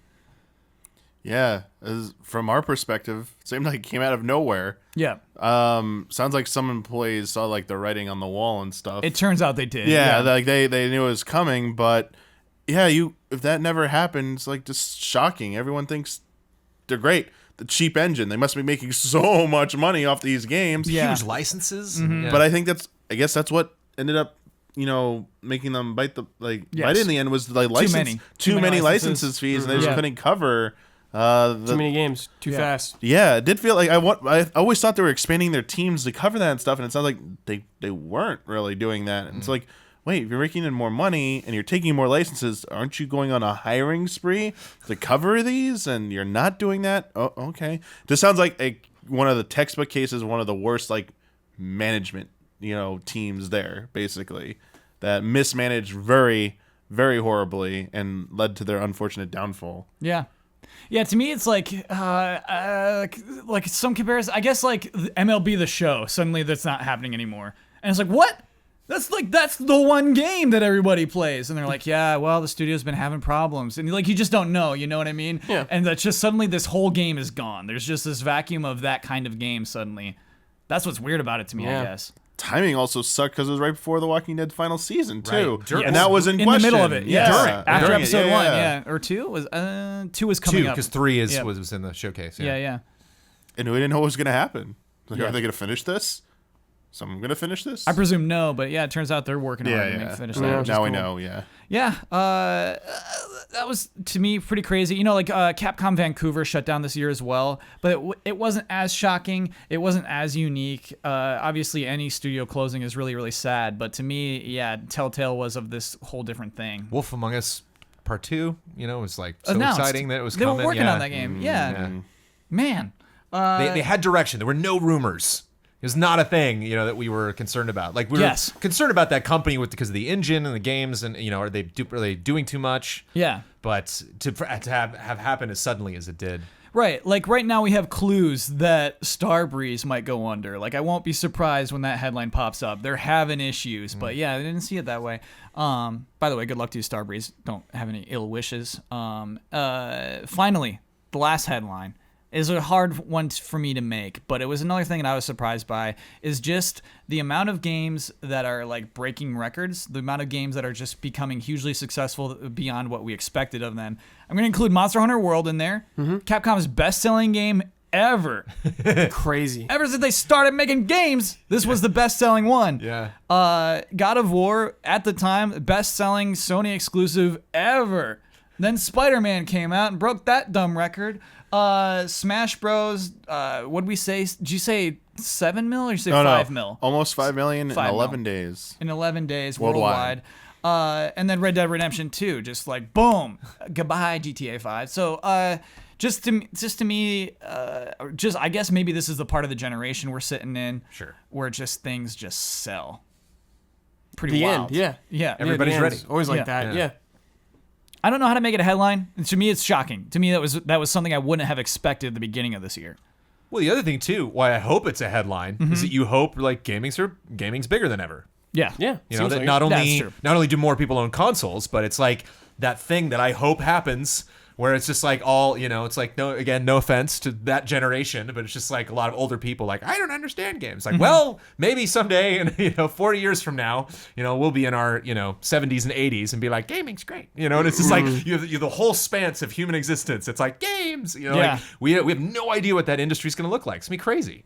Whole companies like whole Telltales that just make games for 60, 70, 80-year-old people, like, and not just mobile games like Scrabble, like that's the stuff they're playing now, but specific entertainment for people that it's like I can't play Twitch gaming anymore, not Twitch.tv, but like I can't play COD, I Twitchy, can't, just my hands hurt, but like then decades from now we could possibly be getting into crazy VR tech, like Kinect that doesn't suck, and like stuff that's really picking up on what I'm doing, AI that's like I don't even have a game, I just have this Alexa, Milo 8.0 that I just have conversations with, and like that technically runs through my PlayStation or my Xbox or whatever. C-Man reboot. Right. Future. Yeah. So I hope this is in line with that. I hope that's like part of it, and we're just gonna keep breaking records, PS5 and Xbox 3 or whatever. Yeah, to me, and it's also encouraging that these games aren't games that I hate, I guess. You know what I mean? They are games that are good. Yeah. To me, I really like that part of it, too, is that just it seems like a true effort into putting a complete whole game together is being rewarded. Obviously, Fortnite made more money than any of these games this year. Sorry, that's not part of the quality thing, but it's part of the complete package thing. They're like, this is a $60 video game, baby. 2 single-player games, too. Yeah. I was looking at that. You're right. Like Spider-Man and God of War sold better than single-player games should. Yeah. Only multiplayer games are selling, baby. You gotta have loot boxes. Multiplayer. Gotta have battle royale. Where are your loot boxes? Where's your battle pass? Smash Bros. Yeah, Red Dead Redemption 2. I would say that a lot of people bought Red Dead Redemption 2 this year to play single player. Oh, I think a lot of people who bought that game will never play multiplayer. Yeah. I think that's cool. Yeah. I think story was advertised for that game more than any Rockstar game I can remember. Yeah, I'd agree with that. Seriously. Yeah. Like, no, this is a serious story. It's like GTA 5, obviously we got to meet these characters. Yeah. There's these 3 separate characters. Like, they all got their own TV ads and stuff, but even then, it's all pretty goofy. Like, I'm flying a jet. Right. It was like Brotherhood, like Uneasy Alliance, strong bonds torn apart. Yeah. There was a lot of drama there. It's very HBO. Just had that kind of Yeah, vibe. totally. Yeah, they want that HBO vibes. Yeah, and so I think that was cool. I think that was good news, and that is our last headline. Do you have one, Jones? Oh, I just want to add something onto that because that makes me wonder if that's part of the reason why Sony's kind of stepping back, because they're like, Tsushima's going to crush it. Yeah. You know, like all of these huge games that we have coming up, and they know like what those launch titles are going to be for PS5. I really think Horizon 2 is going to like be right when that PS5 gets announced. They're going to be like, that's one of our new showcase things. Yeah. And so like, the moment they were done with that Frozen Wilds, they were just like, all right, moving right onto the PS5. Yeah. Absolutely. And I wonder if just they know they have these cash cows, and they're like, why are we going to waste money on telling people look at Tsushima? It's like they know they're gonna line up for it, and so we can maybe have an event for that game specifically, but like we don't need to spend all this money because it's look at how good our games are doing, man. Look how good PSVR did this year. Like it's the end of the year. A lot of people are talking about Beat Saber and Astrobot, Moss baby. and Astrobot, and Astrobot. it's like I see people on Twitter screaming like, you have to check these games out. You have to play them. It's cool that Yeah, they're doing really well. And kind of along that point, Jones, they went all out on Spider-Man marketing. They spent a ton of money, maybe even close to what Rockstar spent on Red Dead, really, on just marketing that game, and probably more than a PSX would cost. Subway car. Yeah, exactly. The Spider-Man subway This car. was the time or the era to do that, though. Yes. Because Marvel is just blowing up. Still, yeah, Marvel's hot right They're now. capitalizing on it, yeah. Okay. Did any of you have a headline that's just like, oh, why don't you talk about this though? That was the biggest deal of 2018. Sounds like no. Getting a studio. Well, we talked about yeah. It was really big. Yeah, what studio did we acquire? It took Kyle? a long time. I'm putting that last. I mean, when you did say big events, the Drake Ninja stream was one Yeah, that really was popped crazy. up. Oh yeah, that's definitely. I'm gonna envelop that into Yeah. Fortnite. But you're right in that beyond just the game being popular, streamers became popular. Yeah, off I of mean, its back. Ninja took a picture with Fallon the other day, and it's like, oh, that's cool. And I know Fallon's hip. Like Fallon plays games. Like he Oh, it was just probably a knows picture. who these people are. He was but a like, guest. He was a guest on the show. But I just I think we're getting to the point. I think 2019, 2020, like where like my I'll have friends that don't play games. You're gonna be like, who's this Ninja guy? It's like, oh wow, again, like got to you, and now it's coming back to me through you. That's crazy. I never thought that would happen. Are you making a case for it to be number one? Fortnite? Rank the significance. Fortnite's my number one. I mean, that is. I don't know. It's hard because like at a personal level, it's me with Sony just not being at E3. Oh, this is not But- personal. We gotta rank the significance. Okay, then it's Fortnite. Really?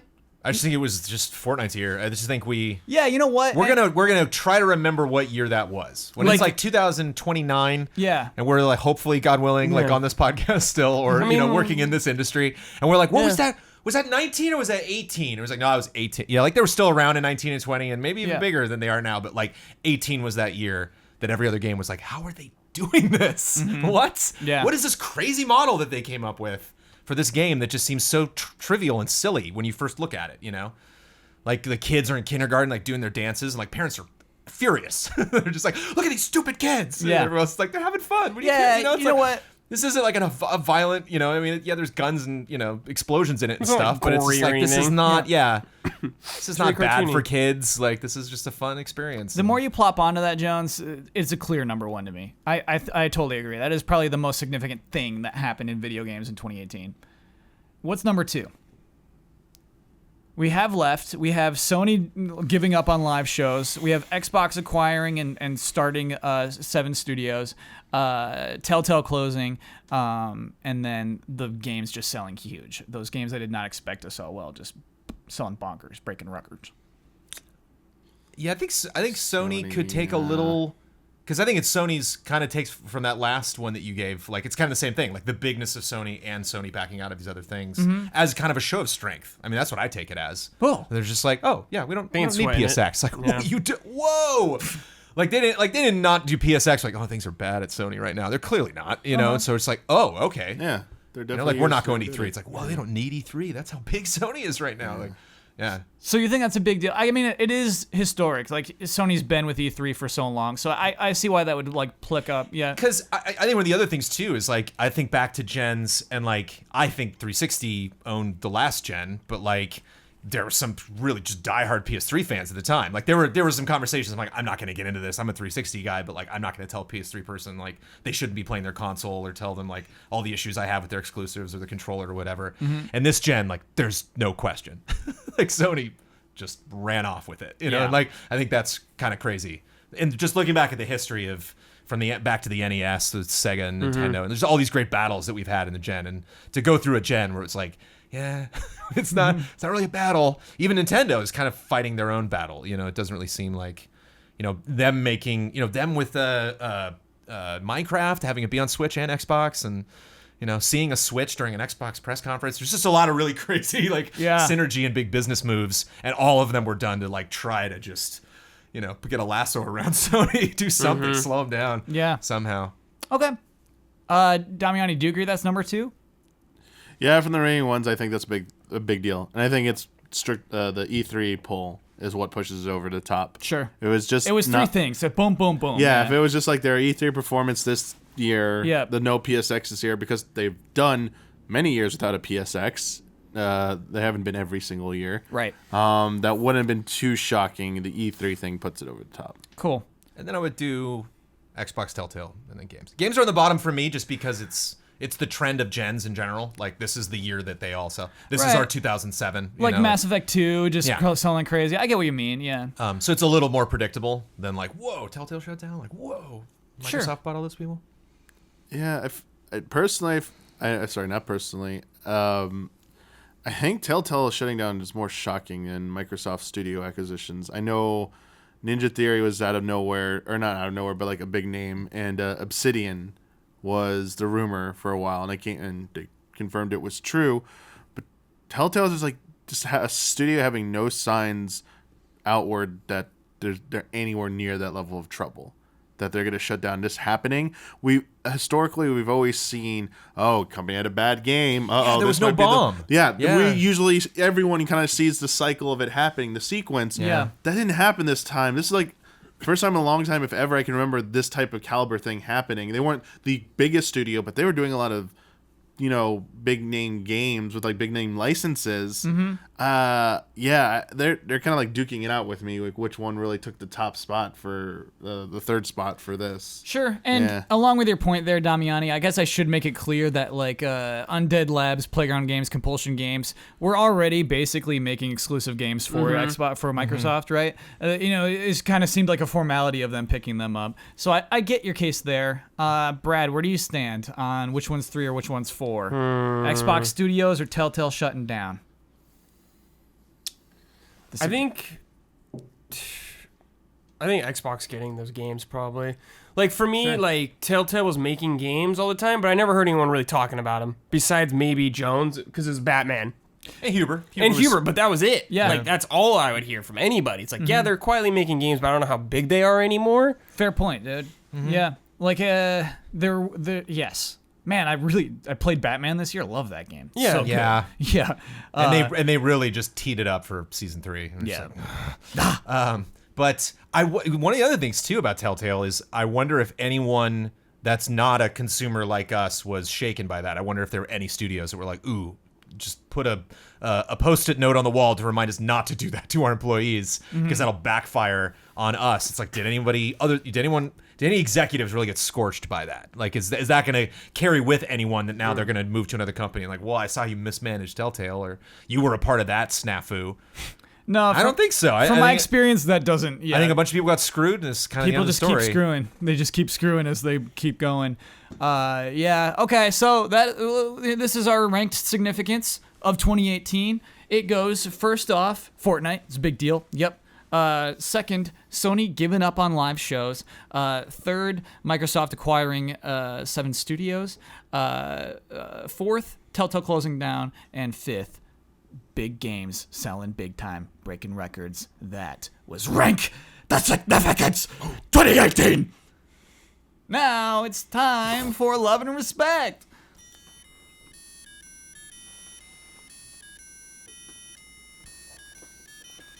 Love and respect. Let's do this one right now. Okay, this comes from Hugo D. Hawk X. Great name. Whoa. Hello, allies. Here's a short one. Thank you. Love that. I've been having this debate with friends since last March about what makes a game a Metroidvania.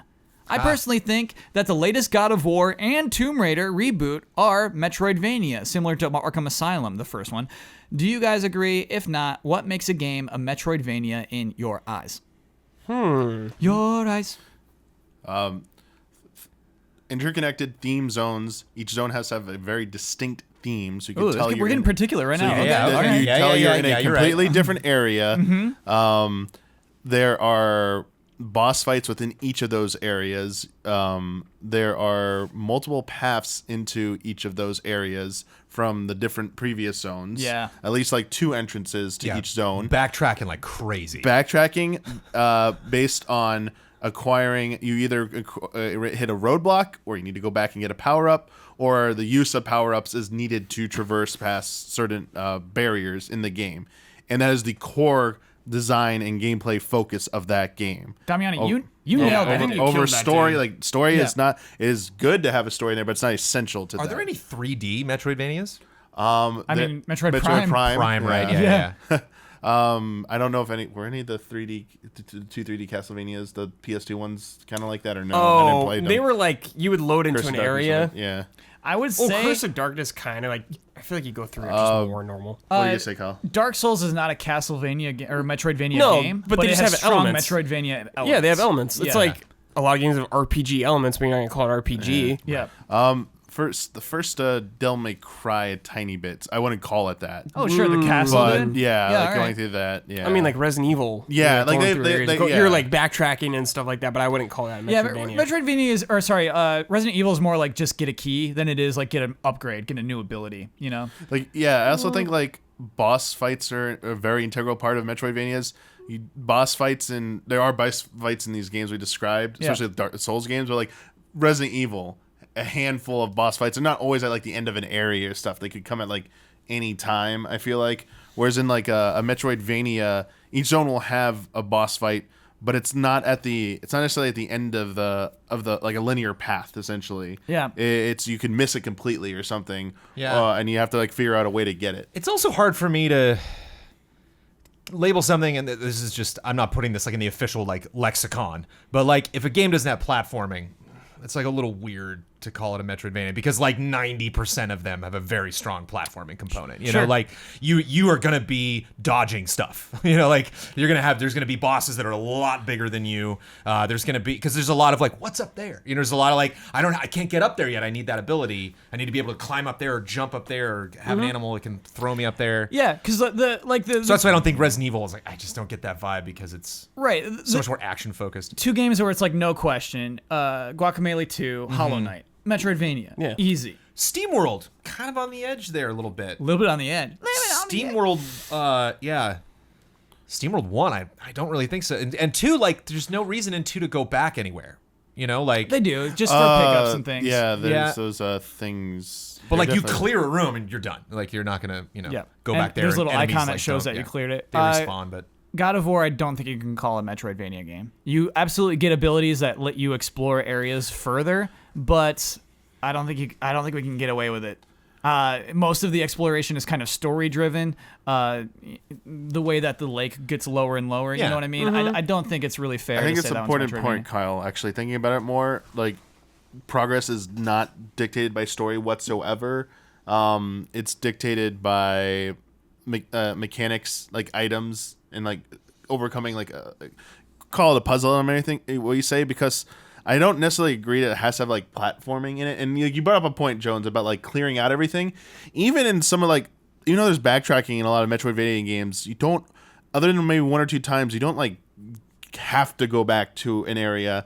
I think the hallmark of it is that the way the zones are interconnected, that you can like there is no one set path through the world. Whereas even in Resident Evil, there's some branching in like the older ones, but there's clear you got to solve this puzzle before you can go to this next area of the thing. Whereas in Metroidvania, you can go over this area, you can go over this area. You might not be, if you're good enough, maybe you get far enough, but now you finally hit something, but you can go this way. Whereas I might have found something earlier. I'm totally going this way. Whereas Resident Evil, it's like, playing it the normal way, we all are going the same path in that game. I also think, and I have not played either Guacamelee or I haven't finished Hollow Knight, but like to me, most of the Metroidvanias that I've played have a map that like you draw.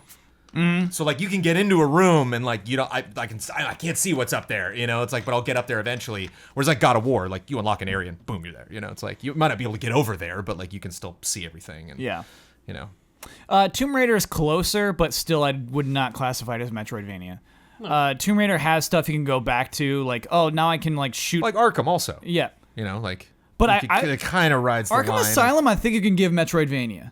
I think you totally can, because you get so many upgrades throughout that game that it makes the entire like Asylum more cohesive. Like I do think there's a lot of overlapping in that area, the architecture of it. I feel like you're going to that story progression thing Damian was talking about though with Arkham.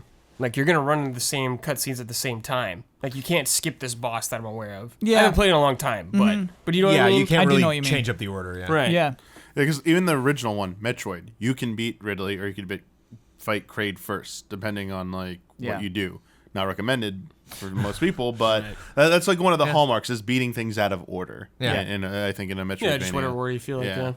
Yeah. So Dark it's cool. Souls, Very you can cool. do that a lot of times. Yes. Dark Souls, is more Metroidvania than a lot of other games. So yeah, it's a pointless conversation to have. We always talk about genres being pointless, but it's still, I think it's a fun conversation to have. Yeah, I think it's interesting. Talking about elements of games. I still think that what we just did could be its own show. I still would love like a genre fight show. Like you couldn't do it forever. You'd have to have like only like 20 episodes or Limited something. series. And you're done. Yeah. But just pick one and be like, okay, what is not this, and what does that mean? Yeah. Nobody agrees. Nobody agrees, and yeah, I think that was fun. We got time for one more. Yeah. That one's kind of fun and short. Yeah, I should do that one. Okay, here we go. From Philippe Fonseca. What game will be the focus of Nintendo at E3 2019? P.S. Love you guys. Merry Christmas. You read that. I thought it'd be Metroid last year, but Pokemon? Pokemon's gonna be real. Pokemon will be announced by that time. I feel like it's a contingent on if they're both or either are still coming out or if they're actually coming out in 2019. Pokemon's coming out in 2019. That one's like locked in. They can't afford not to. Yeah. I do feel like Pokemon though probably can get its like own thing more than anything and still achieve the same effect. Yeah. They might even do a dedicated event where people could go to and play it perhaps. But because it's gonna probably be they're both gonna be pretty involved games. My gut says Metroid, just because they want to, like, people have been waiting for this. This is their chance to make it. Everyone thinks Metroid is like this big AAA franchise for Nintendo, but it doesn't get the same sales. Yeah. And I think this is a huge hurdle that Nintendo wants to get that series over. Like we need like Square Enix want to get Dragon Quest in the West, like that type of like barrier. We just want to break through this finally. And I think the momentum is on their side that we've been doing these new installments on Switch. We're building up momentum. Everyone's saying really great things about each entry. This is it. Let's do it. We got this is your chance. I think they want to nail that. But I mean, Pokemon's still incredibly important to them. Yes. It's just how different and unique is that game really going to be? Yeah. And if it's still going to be more traditional than anything, they're not going to need to we need you to play this so you understand it. Where I feel like Metroid's going to be, you need to play this to get this, and we need that buzz going. Yeah. I want to have a theory. Sure. There will be quadrants. I do not think Will that. be like a Metroidvania? Yes. Yeah. Where you can explore and enter from different places. If you get a grappling hook, you can go and check out the other booth. Man, that'd be cool. Anyway, just like Did you get the grappling hook today? No. yeah, and you get to play the new Mario game. I think that they'll want to focus on more than one game. You made a great case for why they'll stress Metroid so far. I don't think Metroid is their entire 2019. Animal Crossing. Yes. No. Right. I mean, yeah, but they're not gonna. It's coming out in 2019? No, I know it won't be like the only game in the booth though. No, Like, that's what Right, he's so I saying. think you'll He's have a saying multiple quadrant. games. Right. Okay, I think they'll Yeah, let's think of Kyle's just like probably 4 right. huge chunks. Yeah. I don't think this year they could afford to just Yeah, focus because on the last one. 3 years have been like one game focused, right? Last year- Zelda, Mario, Oh, and yeah. Smash. Yes. Totally. Well done, Brad. You silenced Damiani. Yeah, didn't they just, Nintendo. oh, no, didn't they do Splatoon? They did Splatoon had like a section. Yeah. It had like the stage and like you They know, did. that kind of thing. Yeah, Smash but had the lion's share of it. It was totally Smash had the lion's share, and share. totally there's Mario the- having the lion's Oh, share. never The, mind. the biggest screen in there was only showing. I'm Smash I'm mostly. thinking of before going into last E3, I think a lot of us speculated they would have to do multiple games to Yeah. focus, and they didn't. So this is what's going to be my case against why they probably won't do multiple Because I say games. the same thing every year. Because it's Yeah. this even more so in 2019. They got too many games. They got to do multiple. Just be like, no, E3 is going to be the Metroid event. Yeah. You can watch us play the other ones on Treehouse, but Yep. we just want people playing Metroid when they're actually here. That booth though, could Like be Animal tight. Crossing, they're not going to want yeah. people playing that there. That's a game they're going to Yeah, want. that's on a treehouse. That's not a. I don't That's think so it's a true. hands-on. That's not a demo game. Yeah. It really isn't a demo I don't think game. that's that. I could see Pokemon also being one that they don't do because they don't have the fun gimmick of the catch and like. Yeah, because and Pokemon was there. If yeah, the last battle year. menu looks the same as Sun and Moon, if it's not like jaw dropping, like what's the point there? Yeah, like they'll set up some stations for sure. I bet it'll but- look a lot Bayonetta like could be at Sega's Let's booth. Go Yeah, graphically. They could totally have Bayonetta 3 at Sega's booth. Yeah. Or have a small corner for it. Like they can do small sides, Kyle, or like a row of stuff, but I think the majority of the booth is going to be Metroid. yeah, Do you have any other games? You said 4 quadrants. yeah. The other one's Retro's game. Oh. Star Fox. Yeah. No, I'm kidding. I have no Star idea. Fox Grand Prix. Vroom! Can you imagine if they have those cars? Like you get into it. Like that one year they did like the replica of like the Mario Kart. They did like the Yes. Wind Waker Yup. and that. They'll Just- have, we all they'll have a spot to line you take got to pics. wait in, and then everyone sits up there. Yeah. Okay. Yeah. Fun question always. Like obviously we're gonna be talking about that for many months to come, but it's just fun to do this stuff at the end of years. It is now time for Ore Wars. Thump, thump, boop. I don't want a place to stay. Get your booty on the floor tonight. Make my day. Make my day. Make Or Wars. Who wants in? Sure. Yeah. Oh, Damiani first. beat me Okay. to it this All right. 2018 or 2019? I'm gonna go with 2019. That's correct. Why? Because Say it. we're gonna have Kingdom Hearts 3. We're gonna have Resident Evil 2 remake. We're gonna have possibly Metroid Prime 4. We might get the new Halo Infinite next year. We might get 2 brand new consoles next year. Heck, we may even get a third with an update to the Switch next year. Woo! We might get the first look at that cloud gaming and action on those new consoles. And we're gonna get all those video game movies next year. We're gonna get Sonic. We get Detective Pikachu. It's gonna be a banner. Fortnite's gonna be rocking stronger than ever. We have a banner year next year. It'll be best year of video games ever. Wow. You didn't even talk about Devil May Cry or Sekiro. Oh my goodness. What's wrong with you? That's minus points, Damiani. You're a part of Easy Allies. What's wrong with you? Is this talking out of turn? Days Gone. Come on. That's fair. You were talking on a turn, Brad. Can't believe Days I was Gone is helping like him. April. It's Yeah. like, oh. I was helping him. You lost points too, though. That's just how this works. Whatever. Brad. Yeah. Harry must leave movie Sonic, Wait. Oh, okay. or trying to convince your cousin not to smoke cigarettes. Trying to convince your cousin not to smoke cigarettes because it's a bad habit that will make their teeth yellow, their breasts smell, and it'll make them a lot poorer and increases their chance of cancer way more. The stupid Sonic movie's gonna suck. The legs look bad. I'm sorry. I know you want Sonic to be good. Sonic deserves better, but it doesn't look great so far. All right. Jones. God of War or Red Dead Redemption 2? How dare you do this to him right now?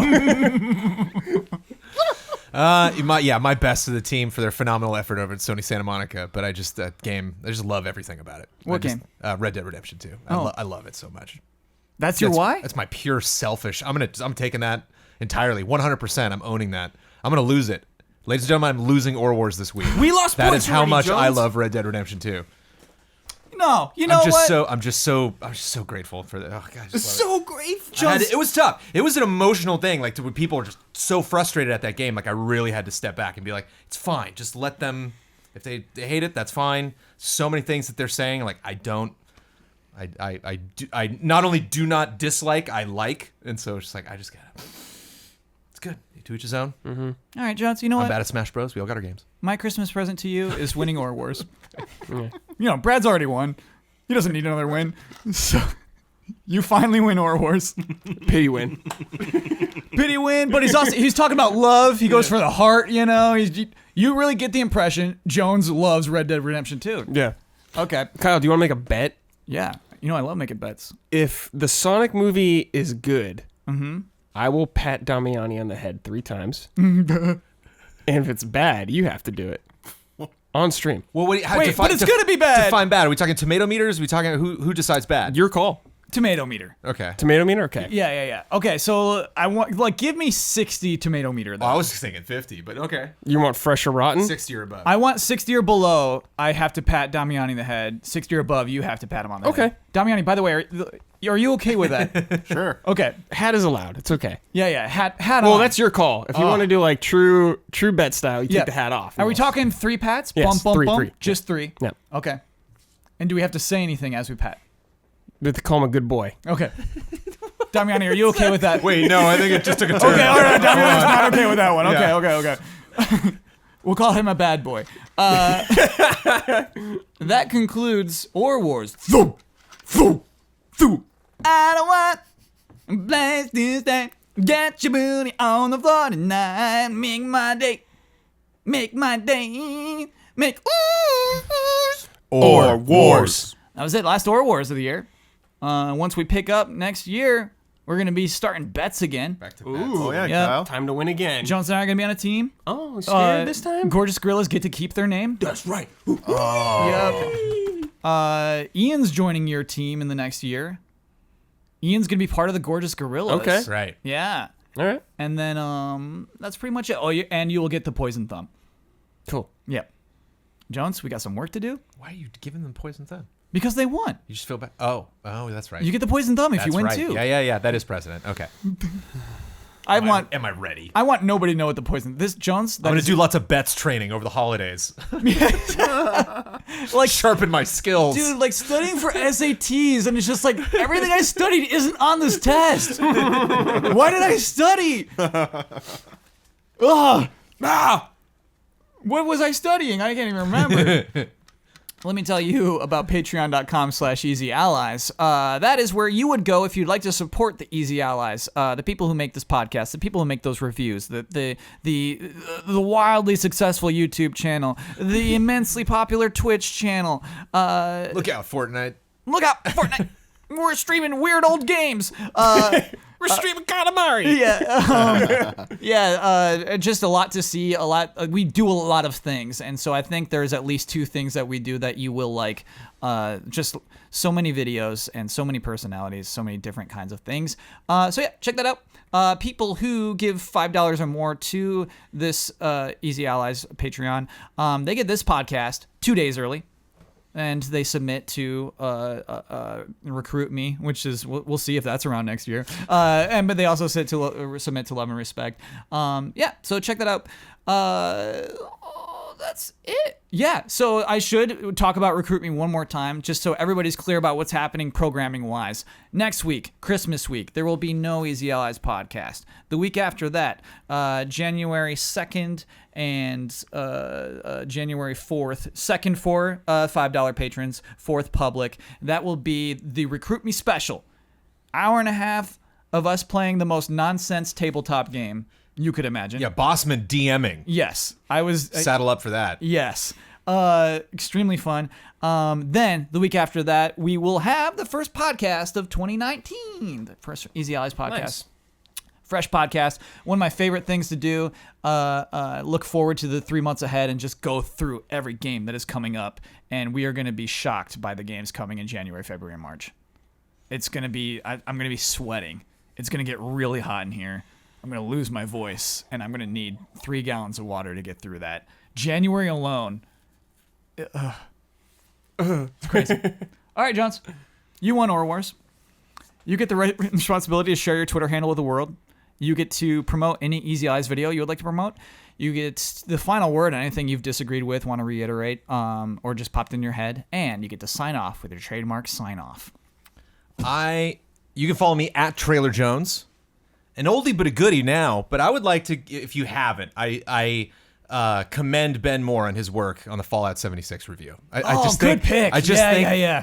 I think that's the kind of thing. That's like what I like about EZA and what I like about Ben and what I like about the way that we approach games and review stuff is like it's so easy to make fun of that game. And like when I finally got that script, I was like, here we go, and it's just such a really well thought out you know, you can really go on that journey with him and experience a take that's not like, well, here's this piece of crap. It's like, this could be so much better. And there's just so many different things that frustrate me about it. And Ben does a really good job of, you know, using his words and like articulating things in a really classy way. And like, that was, I think, maybe the biggest challenge I've ever seen him take on. Yeah, as far as like, while, man. how do I organize this? Like, I can imagine him just looking at all the issues and being like, I don't even know what order to put these in. Like, how do I approach this? And I thought that was great. A great edit as well. But and did you edit it? I did not edit. Oh, that, okay. Thank goodness. I thought you were just like, and great edit as well. That was Ian Hank. Yeah, he found some really good sound ups there. And final word. I just want to say, because I got to imagine how hard it would be physically, emotionally, to go back to work after you were fired and finish the final season of Walking Dead. You know what I mean? Getting screwed that hard and then going back to work in the same office, probably not having all the tools that you did, probably like that whole like, you know, happy-go-lucky vibe that hopefully was there when they were working on projects, gone. You know, it's like you really just have this tie with your friends. And it's like, you know, like we were really lucky in our position to come back, you know, and do Easy Allies after the Fall of Game trailers, and then just continue that on. And like they're coming back to work on this, and even if they enjoy it for a moment, they have to know like it's gonna end again. You know, I'm gonna have to leave this. And having something you built up for, that you've written and you've seen the ending, and then just have it tarnished in that way, but you still come back and you finish it. Kudos to you. That is awesome. It's been an amazing year, everybody. Cheers.